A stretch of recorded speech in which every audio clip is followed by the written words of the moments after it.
Welcome to this Friday's edition of the Football Sleep. My name is Robinson Okenya. For the next 1 hour, we are going to break down what is happening in the CAF FIFA World Cup qualifiers. Yes, the matches have just ended. There's a big debate in Group C between Nigeria and South Africa who's going to make it through. But there's a team that is already sneaking into the World Cup.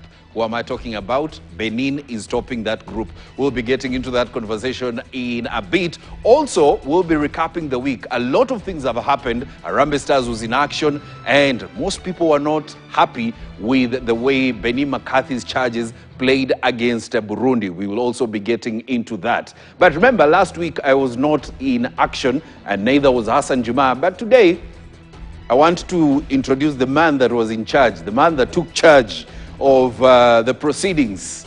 Daniel Kariuki. Welcome back. Ulifikiria kukaa hapa ni rahisi? Lakini nimekimbiza wanaume. Nimewakimbiza enough. What's your prediction? Who is winning this? Nikawakata kuwakata. Ulichinja ukamaliza. But it was a privilege. Thank you very much. I think it's always good to keep It's always a learning process. Yeah, it's a learning we learn every process. day. Yeah, that's true. Yes, Cedric Musumba, good to have you on the show. How are you? I'm fine, Robinson. Yes, we have a lot to talk about. Roger Zishtemi, how are you doing? How are you feeling? Thank God I can at least listen to what Kariuki is saying. Because last weekend it wasn't that I walk in the park. But I'm glad. I think it's a learning process. Next time it'll be on a super I know you are a culprit. Culprit of what? Kukatwa. Davis Beria, have you recovered? I know you've been struggling with the flu. Have you recovered? Mafua yamenivuruga sana, lakini niko sawa na tayari. Sir, before we start the show, Kariuki, hebu tupeleke tarehe. Kabisa, lazima tuangalie kwanza the games. Of course, we are on international break, but there are World Cup qualifiers that are ongoing. And so these are the 10 games that today we've decided to pick. Zambia, Niger, Burkina Faso will be facing Niger. Niger. Niger. Unajua huko kwetu wakati mwingine inasumbua na wananikubalisha wakati mwingine. Polling station, group of schools, Niger. Burkina Faso will be facing Ethiopia. And then Ghana will be facing Comoros. Then Cameroon will be hosting Angola. Cape Verde, Eswatini, Tunisia will be facing Namibia. Then Algeria will be facing Uganda. Nigeria will face Benin. That's, of course, a very big game, as Robinson has just put it. South Africa will be facing Rwanda. Hapo kunaweza mteremko kidogo. Rwanda has been beaten today. Ivory Coast, mteremko kwa South Africa. Ivory Coast will be facing Kenya. That's the last game that Kenya will be playing in the World Cup qualifier. Most of, actually, this is African teams. So those are the 10 games that we have chosen to have on our weekend sleep today. Tutakuwa tukiangalia vile mambo itakuwa na nani ambaye anafanya kupredict namna gani. That's later on, of course. Yes, so let's take a look at what has happened this week in football. And we begin with the national football team, Harambee Stars. They were in action in Group F against Burundi away in Bujumbura. And Ryan Ogam scored the only goal of the match as Kenya got a 1-0 win in this fixture. Cedric Musumba, I know it's something that we spoke about yesterday when Kenya was playing. I mean, Harambee Stars was a shadow of what we've seen in the past 5 matches. Remember, past 5 matches. I'm glad that we equally coming slowly to terms, and this is a work as a talk that we have actually been taking all along since all the way from Chan up to where we are right now. I think it has been a baby step, and we think they should be improving by time, but that has not been the case. And it also tells a story that maybe technical bench is not reaffirming to who is to start their rightful start 11. So as whenever they are going actually to grace such kind of matches, they are quite sure of their style.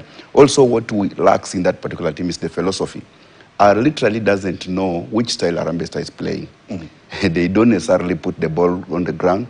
Neither when it becomes so hard on the ground, I don't see them actually bypassing or bringing those long balls. Said so the yesterday philosophy... we were playing against 10 men. Remember, they got a red card in the first 5 minutes. We were playing against 10 men, but we looked like we were 10 men. So the reason I'm bringing in the philosophic kind of nature in a game of soccer, you know very well how to play when a team actually goes down to 10 men at that very early age within the game. If it's a team that has everything actually written on the paper, they would have known how to actually attack, how to reorganize themselves and start attacking a 10 disadvantaged team of Burundi magnitude. And again, as you say, the first 45 minutes after Burundi had lost that one player, they played as if they were a better team to Harambee Star. They would attack. They would actually create some danger aspects in the side of Harambee Star. To some extent, even the commentator actually find it hard to praise Harambee Star because each and every time was like reminding us how the dull was the game, how the game is not quite, is no longer bringing the impressive nature of anyone, any football fan would have associated it with. So as to say, Harambee Star was dull. And it tells a story of a team that is going to play against Ivory Coast. Remember, Ivory Coast is not a Burundi match. If Harambee Star that we saw yesterday is the one that is going to play against Ivory Coast, which and again has been taken to the wire, because Ivory Coast need to win that match like yesterday. They got a 7-0 win today against Seychelles. Failure to Gabon can frog jump them. And remember, Gabon got a 4-3 win against Gambia. So the points are somehow closer. Ivory Coast just need to seal their final match by hitting Harambee Star. And whatever Harambee Star actually gave us against Burundi, if it is to go by, I think we might be a shadow of what it has done to Seychelles. Eshtemi, the coach complained of physicality, that Burundi was too physical. They were too physical. The pitch was not up to standard. What did you make of his post-match conference when he said all those things? I think first thing first, sorry, the flu is not giving me a good moment. First thing first, looking at Burundi themselves, they are making a return to that stadium after a long period. They had also not played at home for a while. And you know, under the conditions, these conditions I think should have affected both sides because no team that had played on that stadium for a very long period, like I said. But the physical that came there with the game, I think Burundi wanted to prove a point and they wanted to start their home matches, to open that stadium at least with a victory. And that's why they pushed themselves to the wall, tried to get anything against Harambee Stars. Unfortunately, they got an early red card. That was very valid because, you know, there's no way that Caleb Bonfields could have just extended that tackle into the goalkeeper. That was really, really dangerous. Maybe we'll have been talking totally different things if they did make that early substitution. But for McCarthy himself, I know there was also a lot of confrontation on the touchline. That came when Sleman Manzour also had a very dangerous tackle on Burundian opponent. That's when you saw McCarthy and his Burundian counterpart trying to exchange bitter words on the touchline. But beyond that, also the tackles were flying right, left, center.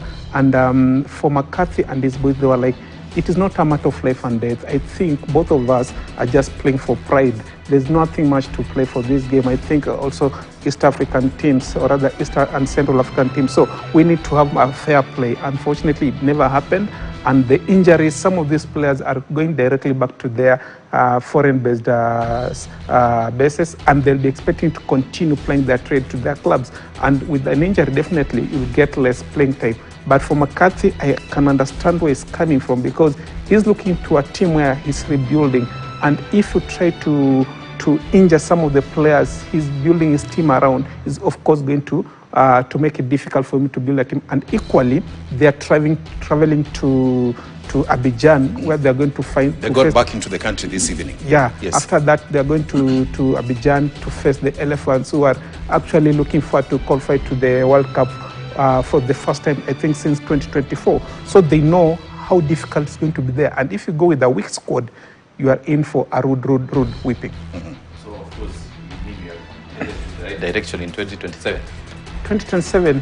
Kaka, tuko elections. Not yet. Oh, sorry. Tuko elections. AFCON 2027. Yeah, Twende next. Not yet. Wacha tuende next. But Wacha tuende next. This man Kunywa here, maji kidogo. this man here, Mberia, came in and scored a very good goal from the bench. It's a man that has been of key importance to the Harambee Stars, even in the CHAN competition. What do you say about it? Na hii inakuonyesha kwamba ni mchezaji ambaye anaweza kupa matokeo wakati utakao na katika mechi ambayo unaitaka na wakati unamhitaji zaidi. Na nahisi kwamba ni mchezaji ambaye iwapo kocha angetaka kumwanzisha ingekuwa vyema zaidi kwamba tufunge bao letu la kwanza, tuweke shinikizo na tuwape hasa wapinzani ule hasa mwelekeo mkubwa wa kutotufunga, kutotumiliki. Manake Burundi walionekana ni kama wametupatia shinikizo fulani kipindi cha kwanza hata licha kupata kadi nyekundu, kwamba walionekana wapo nyumbani ndio, lakini wametumiliki kiasi fulani na sisi ndio tuliokuwa tunaonekana ni kama kwamba ni underdogs. Wao ni si underdogs. Kwa hivyo Ryan Ogam ameonyesha mchezo mzuri, lakini pia ni mpema wa yake Michael Olunga ambaye alihasa toa assist katika mechi hiyo. Ameonyesha kwamba si yeye peke yake ambaye tunaweza tegemea,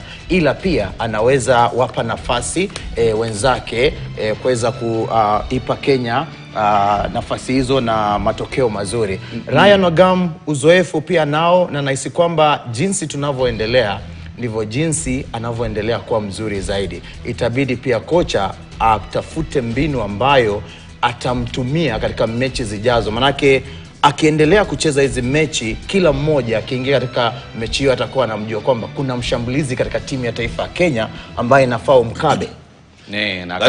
That is why he scored 6 goals in 8 matches that he's played for the national team, so far. So which means he's very lethal with his left foot as well as his right foot. Ndio maana watu wa Austria walimkujia immediately. Yes. And he has made it to the bench severally. And even I think he has played one. Mechi moja. Na hata kule kocha pia alikuwa anasema sichezeshi wachezaji kwa sababu ya jina, nachezesha wachezaji kwa sababu they've earned that place. Yes.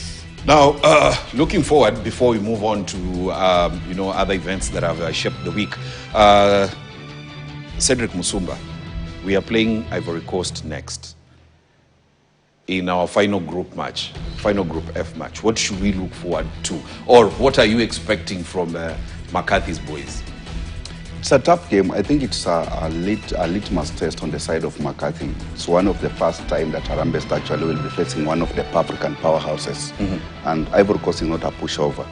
Going by how McCarthy has been fielding, I think it will be a game of a tactical approach. And I know very well, if I may borrow whatever McCarthy has actually reaffirmed to us all the way from the CHAN, is a kind of tactician who knows actually to plant kind of a wall when playing such kind of a team. So remember when we played against Morocco here in Kenya, at Kasarani, what he did against Morocco, he might be going actually for the 2 lines of defense, which, and again, it means at Harambee Stars will again be deemed up front to go and look for goals. And those creativity at the midfield, maybe he might have to pull some of the creative midfielders off to the bench so as to bring in some defensive midfielders to trade in that particular midfield to try and stop. Remember, these Ivory Coasts, regardless of whom they are fielding, if they were to pick from your boy, Amadi Diallo, it's quite dangerous. Singo, who is actually currently at the Galatasaray, is another dangerous player. Ndika in the flanks. They're so tricky. They have so many qualities that are so tricky in an essence that you fail to mark them well, they can as well as cause a penalty. If they get spaces that Harambee Stars see yesterday actually ceding so much acre of spaces. Speaking of which, today in the game against Seychelles, they actually had a penalty in the first 4 minutes of the game. Yeah, because they know how to look for those penalties. They are players who actually move the balls. And that's why I say that it's all about, a game of soccer is all about mind. You first find yourself in that spaces that has been created for you to create penalties. Look for those penalties. Force those penalties. And yesterday, if they were to face the likes of Sichenje that I saw yesterday, and I spoke to somebody, I think I was speaking to you at some point, where he literally switched off and started using his arms. rather than using his feet. And in a game of soccer where you start pulling players within the box, player who knows how to go down on the box, you will cause penalty. Yesterday is only that Burundi and they were not thinking very fast. If they were to think very fast, start going down to the ground, they would have gotten a penalty in that particular box. Because each and every time, you could see Sichenje pulling those players in that particular box. Do you think we'll win against Ivory Coast? The chances are so slim. The best we can do... You are not giving Harambee Stars a chance. The best we can do in that particular game is to destroy, and the destroy we can do maybe if we can pull a draw. Yes. Amezungumzia swala nzuri. Nahisi kwamba katika safu yetu ya ulinzi Collins Sichenje na Sylvester Wino wanafaa kuwa na mawasiliano mazuri. Lakini pale kati nafaa pia tuhakikishe kwamba kuna kuta ambalo litawasaidia hawa mabeki hasa wa kuzuia. Namzungumzia Duka Buya, Timothy Ouma wawe sawa. Pembeni Burundi walitumia zaidi na kulilik zaidi. Hizo ndizo hasa pembe ambazo timu ya taifa Harambee Stars inafaa itumie, na juu yake tuwe na mfumo ambao unaeleweka. But you know what, Robinson? Yes, looking at what McCarthy presented in Bujumbura, he also reserved some of the players, they are going to do that duty in Ivory Coast. Yes. The likes of Omija, the likes of Sakari, the likes of Aboud. Those players never played against Burundi. Yes. So they still have that energy. And for them, having already frustrated this Ivory Coast in their neutral ground in Malawi, I think they have the motivation. They have nothing to lose. The pressure is going to be on Ivory Coast. And if Ivory Coast don't get goal in the first 10 minutes or so, it's going to be so difficult for them, because these guys are just going to have a two block, maybe a low block for the two length, just what Sedka said. And it's going to be very frustrating for Ivorian. And they'll be looking forward to seeing maybe they're doing this favor maybe for the Gabon. And who knows, maybe Gabon can win, and then Kenya they spoil the party for Ivory Coast at their own home turf. But the players you have mentioned to me is only Alpha Major that really stands out strongly to me. The Abudo Mari, Yakubu Minte actually was a highway to Yakubu Minte here in Kenya. So as to mention, if it's either Diallo or a Dingra that is going to face back in Ivory Coast, that's another highway to me. Unfortunately, they played the same team in Malawi. It was in Malawi Lilongwe. Yes. The same Aboud you are trying to when the result was not demanding as it will be it was this time round. It was a kickstart for this tournament for qualify. That opening kickstart matters a lot. So you think they have a chance at Ivory Coast? They have nothing Malawi to lose. Was a neutral ground. They have nothing to lose. If Ivory Coast failed to beat Harambee Stars in Malawi, a neutral ground, they can do the same also. Here they are playing at home. It's not Malawi. They are playing at Ivory Coast, where they won Africa Cup of Nations 2023. Are you forgetting they are African champions? Which doesn't care. So you were talking like a Kenyan. I'm not talking like You're not talking like a fan. I'm talking like an expert, because you can't put money already knowing that Ivory Coast is going to win. They are on 23 points. It doesn't matter. They have been winning. As we have not been winning. They should be right now on 28 points. They are still winning. They want to win against Kenya. Let's wait and see what will happen. So you think those people will come from bench? Let's wait and see what will happen on Tuesday. Let's wait and see what will happen. And get to see what, of course, happens. Let's move away from that. Now we recap the week, other events that shaped the week. ODM at 20. Yes, 4 teams were playing in ODM at 20. You had FC, you had Bandari, you had Shabana, and Gor Mahia. Yes, this is all about ODM at 20. Now, let's move on to something that came out this week. It's all about match fixing. Eshtemi, I don't know if you saw this.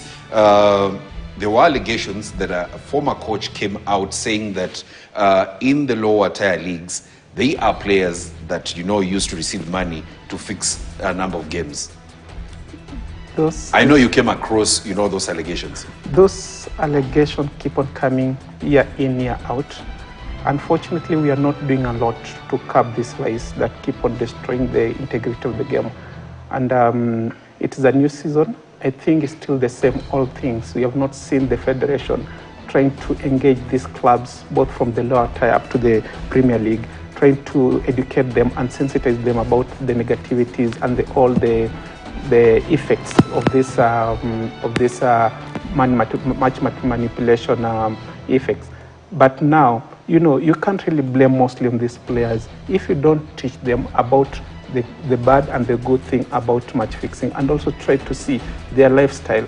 How much do these players earn as a salary? How much do they get as an allowance? And then what do they get when they play football? Because most of them doesn't see life in football after maybe playing for like 6 years or so. They're still struggling, and yet somebody comes and entices them, give them like maybe 100,000 shillings or 200,000 shillings, go and maybe get a yellow card, red card, and or consider a penalty.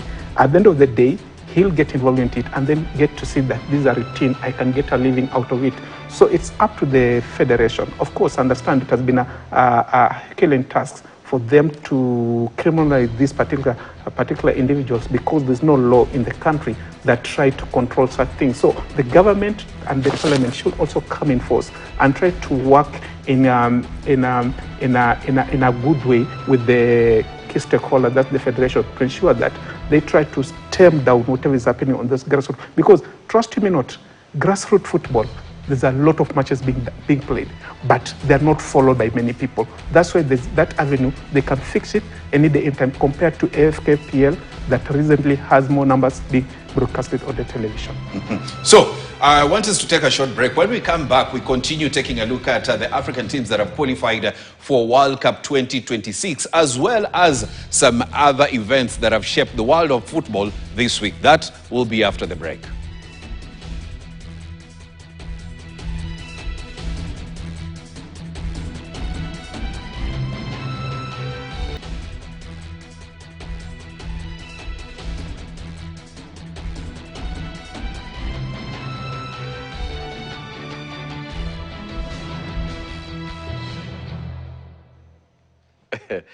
Niko hapa Otachi.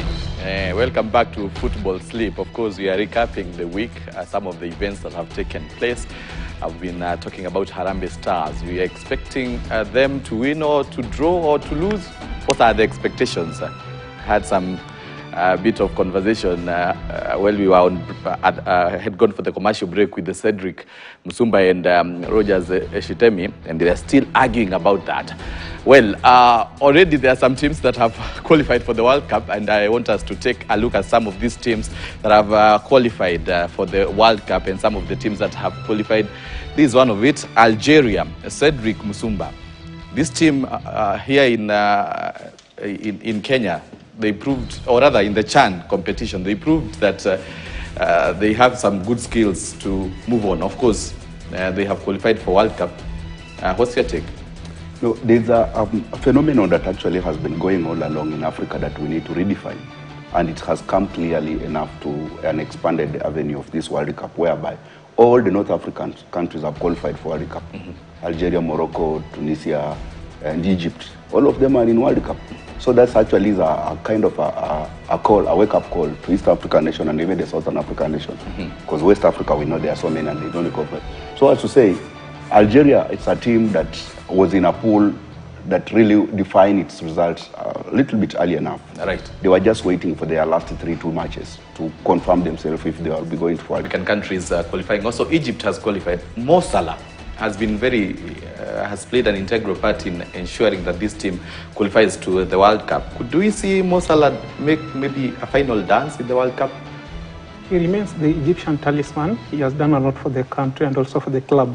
And him going to United States, I think, proves to you that he remains one of the best players, not only in Africa, but in the world. And seeing how they started off this campaign, of course, it wasn't a good run, but once the momentum came and all the players tried to play for the flag, here they are, they had to qualify also at the in the second last round of the qualifiers, and already them beating Somalia, it was already well known that they qualified for World Cup from Africa. You have Morocco, you have Algeria, Egypt, and Tunisia. Remember, Morocco, Tunisia were the first two teams to qualify. Now they're joined by Algeria and Egypt. What does this show? And remember, these are teams that are, you know, Morocco was in the last World Cup. Algeria missed out. Tunisia always makes an appearance at the World Cup.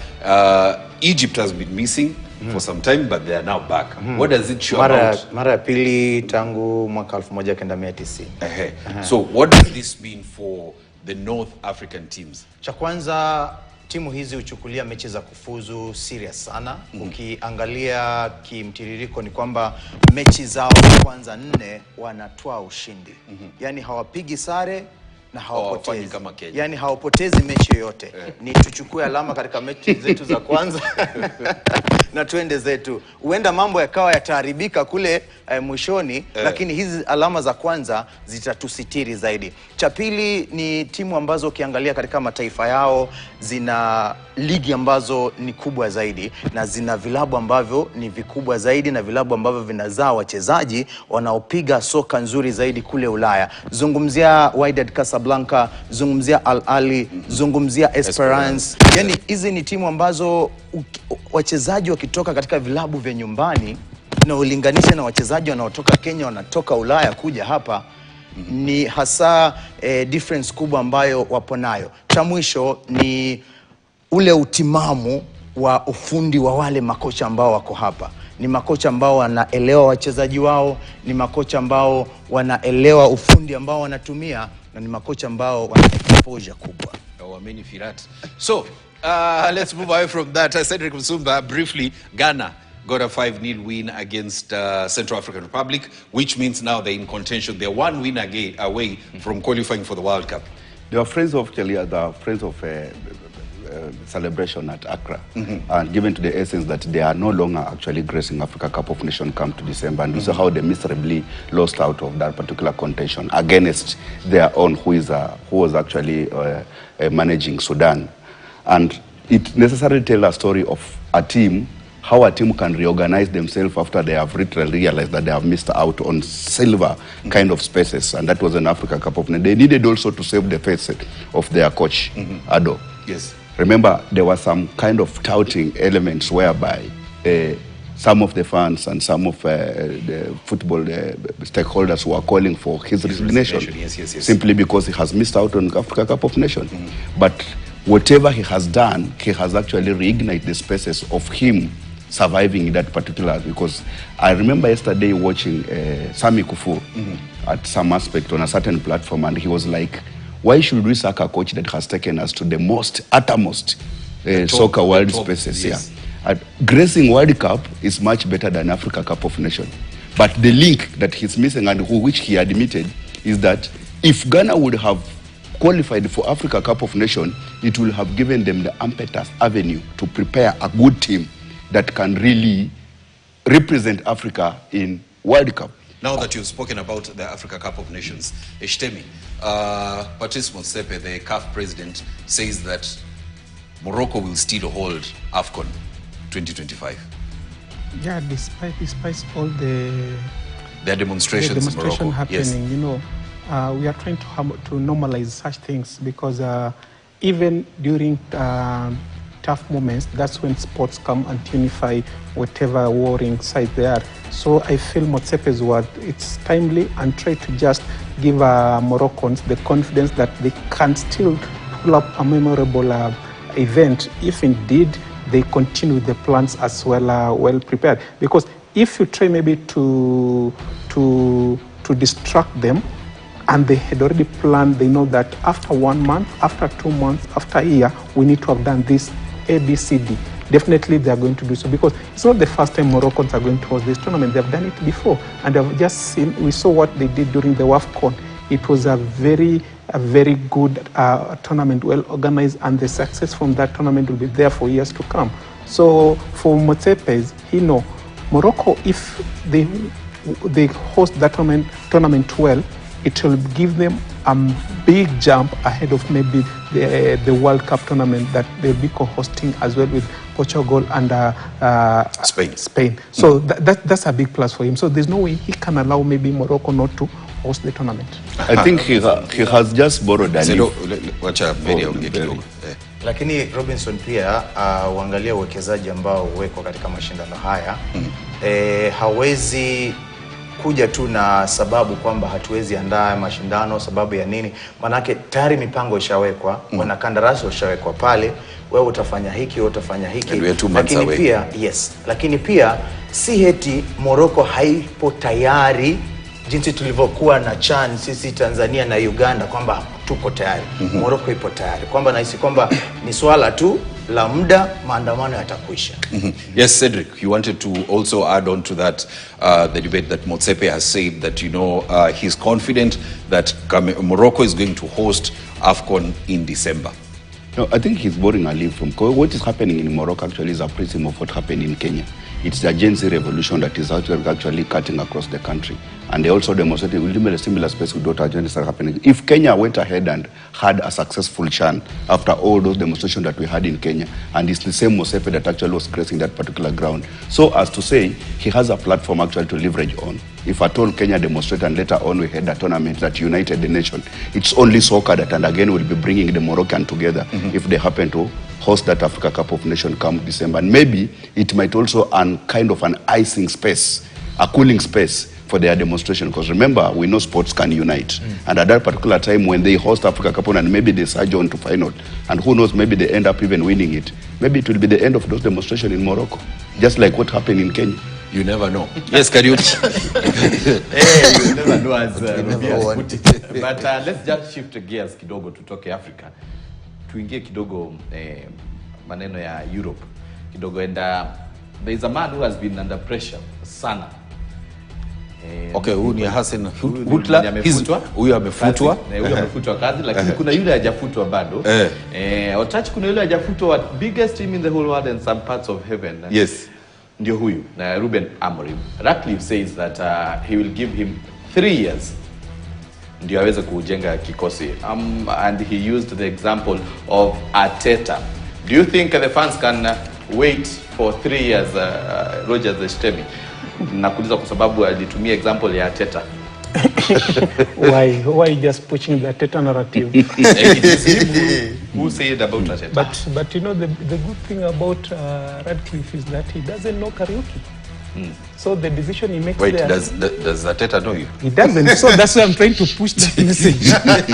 So I don't know why karaoke is just trying to 3 years. 3 years. Well. He's going to give. Well, I think it's already a plan, or rather an experiment that has been put up by Arteta, that if indeed you get the support of the owner of the club and the board, definitely there's a chance you can turn around the team. But that doesn't guarantee you that you're going to win trophies. It can take a very long period. Look at Arteta. He hasn't yet won a major trophy after, I think, 5 years. So for Radcliffe maybe trying to equate what is happening to Amorim and Arteta, I think it's overfetched to some extent, because currently at Old Trafford there's a lot of issues that need to be sorted out. It's not only about the coach. There's a lot of playing things that need to be done with the players, also the stadium itself. This thing to be taken to the next level. Technology need to come in, because most of what is happening at Old Trafford is the effects of Sir Alex Ferguson exit, because after that there was no good transition period for this. So any coach coming in will of course suffer that pledge of saying that he's not working, but they haven't addressed the real issue, what has happened at Old Trafford. Right. Yeah. Thank you. Beria, and we remain in Europe and specifically England. They faced Wales, and could the Three Lions this time round, could it be coming home? Because they have been very good in terms of World Cup qualifiers. They've been beating teams, good goals. Coming home. Going where? But that was just a friendly. It was a friendly. It was just a friendly. Ushindi mabao matatu Yes. kwa bila dhidi ya Wales. Nahisi kwamba umewapa motisha zaidi, lakini pia kocha nahisi kwamba ana kibarua kizito, manake cha kwanza ana shinikizo kutoka kwa Uingereza, mashabiki. Cha pili ana shinikizo kutoka kwa vyombo vya habari vya Uingereza, mnavielewa jinsi vilivyo kwa timu ya taifa na hata vilabu vya kwao vya ligi yao. Nahisi kwamba katika mechi za kufuzu bwana atatakiwa kuwa makini zaidi. Na narudia, kuna baadhi ya mataifa hapa Afrika ambayo ni bora zaidi kuliko timu hii ya Uingereza. Nahisi kwamba wana amsha nyingi, wana mbwembwe nyingi ambazo kila siku waponza. Waambiwa ukweli. Manake katika mechi yao kirafiki nakumbuka Senegal ndio Senegal waliwapiga na hili wa expose zaidi. Hapo nahisi kwamba kocha ana kibarua kizito, lakini pia Shinikizo la wachezaji. Wachezaji ukitaja wachezaji kwa haraka tu Sedo tukiingia England hata baliza and you will fire them. So let me quickly run through zenye zimebaki. Jordi Alba is retiring at the end of the season. He won a lot of trophies with Barcelona. Let's move away from Jordi Alba, calling it a day from football. We had Steven Gerrard coming out and saying the reason the best England squad they ever had and never won trophies was because of the egos that were in that team between him, Frank Lampard, Paul Scholes and Wayne Rooney. But let's move away from that. And UEFA, tumefika UEFA kweli wamesema kwamba ama wameidhinisha mechi kuchezwa US na Australia. So Barcelona will be playing, I think, Villarreal in US. Na ni kitu ambacho hakijafurahisha watu wengi. Yes, that is how we recap the week. Yeah. That's how we recap the week. So let's take a look at last week's results. Kariuki. These are the results for last week. Last week we had these games, 10 games. Of course, EPL and other leagues were ongoing. They are on international break. APS Bomet again, it was beaten. 1-0 by Police. KCB Gor Mahia won 1-0. Tusker Shabana, it was a draw. Manchester United beat Sunderland 2-0. Chelsea beat Liverpool 2-1. Newcastle beat Nottingham 2-1. Real Madrid 3 versus Villarreal's 1. So they won the game. Girona 2. Valencia was beaten by Girona 2-1. Fiorentina lost the game at home to Roma, and Juventus was a draw of 0-0. And that's how the results were. Let's take a look at the results of predictions. Hassan alipata? Hassan alipata number 6. Amekuwa consistent. Yeah, amekuwa consistent because alikuwa number 2. Last time alikuwa number 2. The 6 bado. Alikuwa na 6. Wewe ulikuwa na 5. No, last time I was the one leading. Hiyo mtihani ni kama huku iangalia vizuri. Hassan was number 2. Hebu twende huyo mwingine. You are bottom up. Now umeruka Hassan ameenda sasa ni bottom. Aya twende up. Twende up. Consistently. Yes. To get predictions za hii weekend. Let's take a look at the predictions for this weekend. Let's start with Hassan Juma. Now that he's not around. Yeah, you can give us Hassan Juma. Amesema Zambia versus Niger over 1.5. Burkina Faso versus Ethiopia over 1.5. Ghana versus Comoros, Ghana to win. Cameroon versus Angola, Cameroon to win. Cape Verde versus Swatini, Cape Verde win or draw. Tunisia versus Namibia, Tunisia to win. Algeria, Uganda, Algeria win or draw. Nigeria versus Benin, it's going to be over 1.5. South Africa versus Rwanda, South Africa or draw. Ivory Coast versus Kenya, Ivory Coast or draw. Tuingie zako? Bottom up. Sawa. Robi, Niger versus Zambia, Niger over 1.5. Burkina Faso, Ethiopia, Burkina Faso to win or draw. Ghana, Comoros, Ghana to win. Cameroon, Angola over 1.5. Cape Verde, Eswatini, Cape Verde to win. Tunisia, Namibia over 1.5. Algeria, Uganda, Algeria to win or draw. Nigeria, Benin, Nigeria or draw. South Africa versus Rwanda, South Africa direct win. Ivory Coast versus Kenya, Ivory Coast to win. Haya, tuangalie zako. Student in the class, Zambia, Niger. Niger. Student.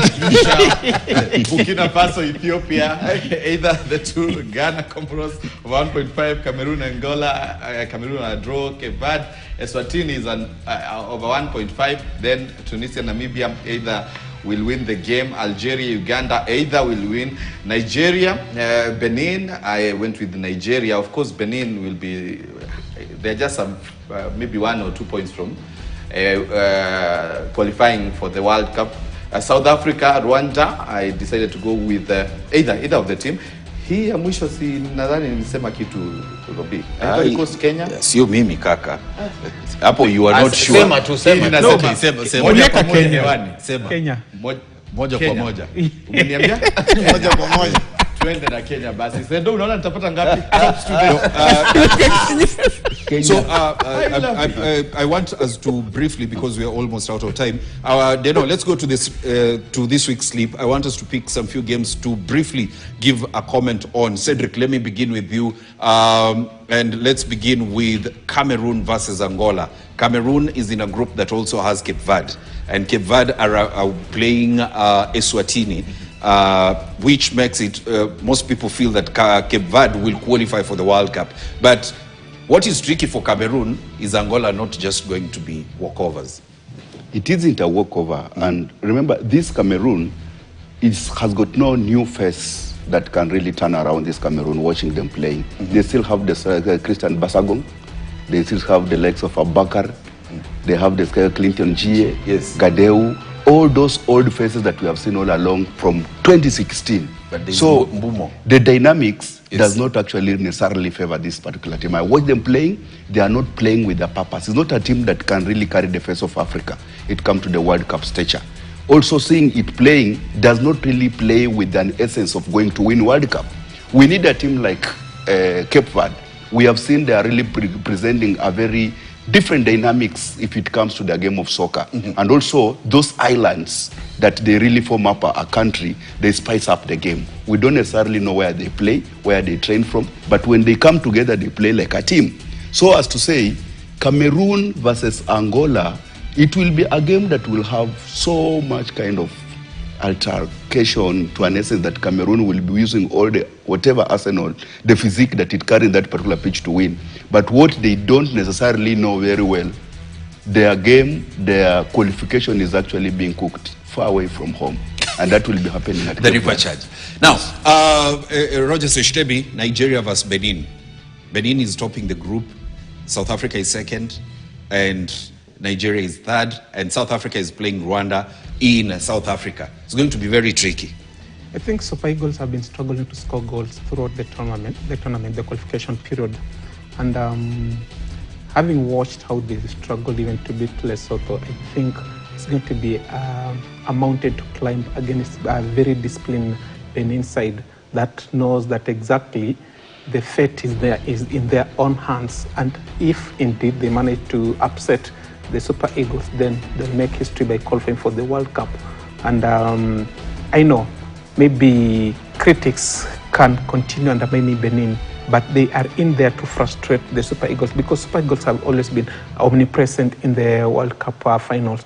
But right now the questions aren't favoring them. Bear in mind that at the same time, South Africa will be battling it out with the Rwanda, who have already, who are, I think, fourth in that group. And if South Africa manage to win and Benin drop points, definitely South Africa will sail into the World Cup. So it's a very closely contested match, bearing in mind that you continue making the permutation as the matches progresses. As per the permutations, Benin have 17 points. Yes.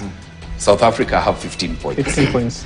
And Nigeria have 14 points. 14 points. So Benin just need to win against Nigeria. They must win. That's a must win for them to be assured they are qualifying for the World Cup. If they don't, definitely they'll be on 18 points. That is if they draw. So that will maybe complicate their qualification process. But even a draw to Benin is also, they will be on 18 points. A draw, they'll go in the second rankings, whereby they need just a win so that they can finish top of the group. Why is second ranking? Because South Africans are on 15 points. 15 points. If they win, they go 18. If Benin win, go 18. I mean second, 18. Yes, second Benin will be with superior goals. Yes. I mean rankings the other teams for the qualification, the likes of Cameroon. No, Benin is on top of that. So if it draw, it will remain on top. It will qualify as number one. Gabon are on different group. That's why I say, I mean, we are going on the rankings. No, what we mean, Benin of the entire tournament qualification. But Benin are topping on their group. They draw, they still top. They will qualify for World Cup. There was nothing like ranking there. They will not go for the repechage. If they draw, they will not go for the they will qualify. If by chance, if they draw, that is 18 points. Yes. And then South Africa wins. That is 18 points. 18 points. Yes. But they have superior goals. So they will still top the table. But if South Africa gets many goals against Rwanda. Now that anything is possible. That's possible. Berry, as we wrap up, again, Ivory Coast versus Kenya. Ni mechi ngumu sana. Jinsi walivyozungumza baadhi ya wachezaji waliwapumzisha, ni mechi ambayo Stars anaingia ndani akiwa hana lolote wala chochote cha kutafuta kufunga safari kuelekea Marekani. Yani zake zimekwisha. Ivory Coast ana kila sababu ya ushindi katika mechi hiyo. Kwa hivyo Ivory Coast ataingia akiwa na shinikizo. Harambee Stars ataingia katika mechi hiyo akitaka kuonyesha dunia nzima kwamba huyu tunaweza mpiga na si tena tu nyumbani. Huyu ndovu tunaweza mpigia kule kwao. Kwa hiyo Ivory Coast watakuwa makini zaidi, lakini pia Benny McCarthy atataka kuonyesha dunia nzima kwamba mimi ndiyo kocha hapa na naweza tumia ufundi fulani na upigie upato Kenya kutoa ushindi. Wapo mambo yatakwenda fiongo sana, sare. Chebunet Zila anasema Cape Verde, Ivory Coast, Ghana and Benin to qualify for World Cup. Thank you very much.